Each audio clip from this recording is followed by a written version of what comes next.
What makes a law firm great? Frank Andrews and Melvin Kurth knew the answer. A great law firm starts with smart, straight-talking lawyers. It's cultivated by a passion for helping clients solve problems and seize opportunities. It's advanced by new ideas and a broad perspective. And what preserves a great law firm? People. People who remember, understand, and honor how the firm became great in the first place.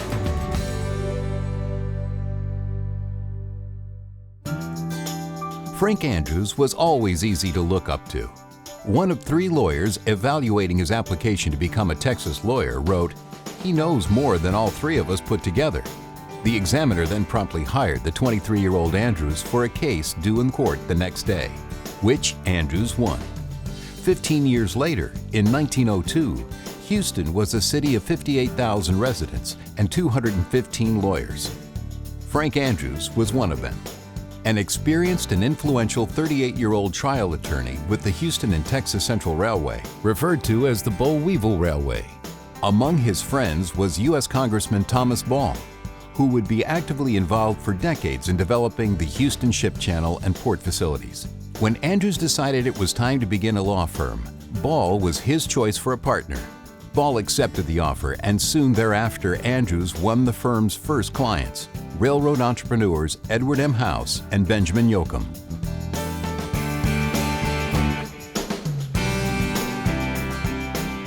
During the Andrews years, the firm made indelible marks on Houston history and business. Along with new partner Sam Streetman, Andrews and Ball joined with Edward House and Jesse Jones to organize the Union Bank and Trust, which would eventually become federally chartered and part of the present J.P. Morgan Chase. The law firm grew rapidly and added partners. The new clients included Standard Oil, the Kirby Lumber Company, and Houston Land Corporation, developer of the new Montrose subdivision. And in 1913, University of Texas law graduate Melvin Kurth joined the firm. But no single client or relationship influenced the young law firm more than Frank Andrews' friendship with wildcatter and drill bit inventor Howard Hughes Sr. When Hughes died in 1924, Andrews was tasked with reading the will that left 3/4 of the Hughes estate, including Hughes Tool Company, to teenage son Howard Hughes Jr. When Andrews died in 1936, he could never have imagined the impact that Howard Hughes Jr. would have on the firm for the next 63 years. As the firm grew, so did a tradition of camaraderie, reinforced by parties, celebrations, and events encouraged by Andrews. As the Andrews years closed, the firm had grown to 21 lawyers and 17 staff members. In the April before his death, the loyal Texan and proud Houstonian posted this message on the firm's bulletin board. In honor of the 100th anniversary of the Battle of San Jacinto, the firm's offices will be closed for the entire day on April 21st. You may expect the same on the 200th anniversary.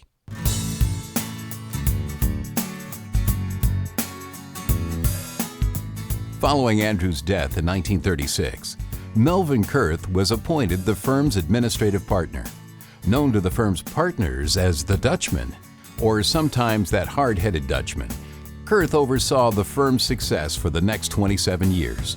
The firm's flagship client coming out of the war years continued to be Howard Hughes Jr. and the Hughes Tool Company.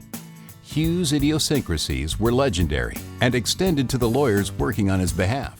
Although Hughes and Hughes Tool continued to be important clients, the firm expanded with the construction of natural gas pipelines.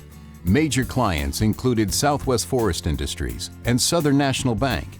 The highly successful bankruptcy practice begun by Clinton Morse gained national prominence in the Westech bankruptcy and reorganization. In 1963, Melvin Kurth retired as an active partner.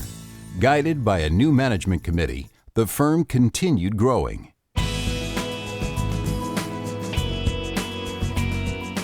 By the 1970s, the firm had tripled in size, was recruiting heavily for top law students, and had begun summer internships. Throughout the years, the firm held true to Melvin Kurth's admonition to preserve the great law firm that Frank Andrews and so many others helped develop. That preservation was accomplished not by the avoidance of change, but by its embrace, at the right time, in the right way. Led by managing partner Bob Jewell, today's AndrewsKurth is a place where Frank Andrews would feel right at home, with core values that Andrews himself could have written. Lawyers and staff here believe and live those values every day, and that explains what makes AndrewsKurth a great place to practice law and a great firm for clients. You see it in the collaborative culture. You see it in a leadership position in important law practices. And you see it in straight-talking attorneys representing forward-thinking clients.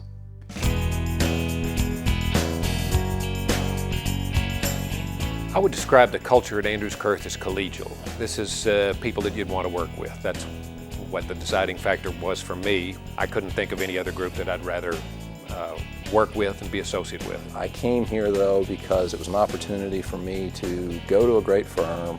I enjoyed the collegiality. The environment was one that I had worked in before and I wanted to work in again, and I'm glad I did. Someone famous once said, "There is no limit to what you can accomplish if it doesn't matter who gets the credit for it."